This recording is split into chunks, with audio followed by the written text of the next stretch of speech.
except for it's got a bit of a chop misfire going on, which I don't think is camshaft. I think it's actually a misfire.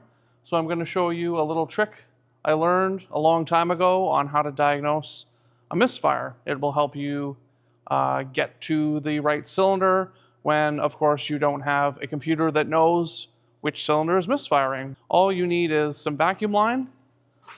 This stuff is too big, not this stuff. Little stuff. You cut about an inch section, about yay long. You will slide it over the distributor cap spark plug terminal, and then put the boot over top.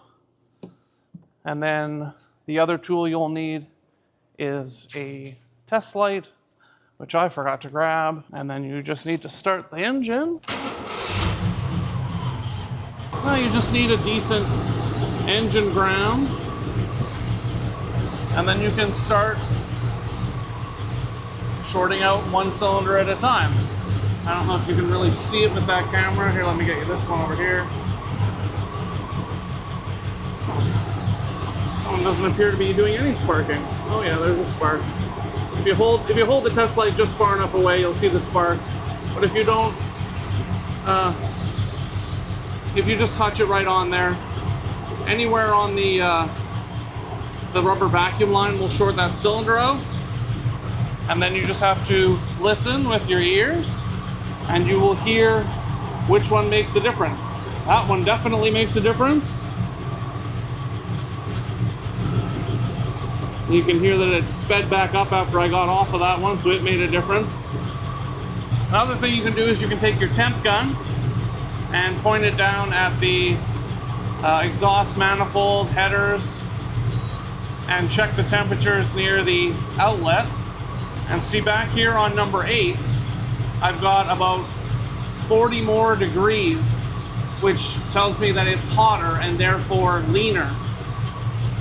So I'm thinking that maybe one of these injectors is a little bit stuck.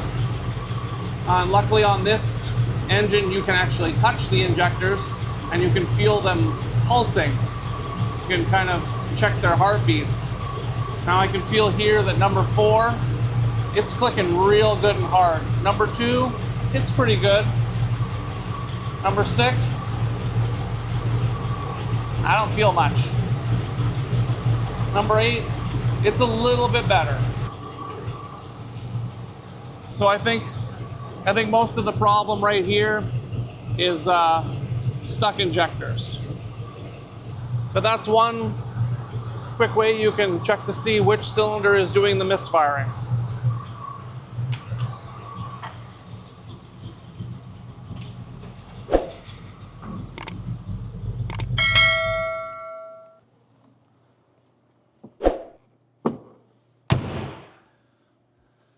And this way you don't have to get electrocuted. I mean, it's nice to get a little zap once in a while, but I don't mind personally. I would just pull those off with my bare fingers and see which one doesn't do anything.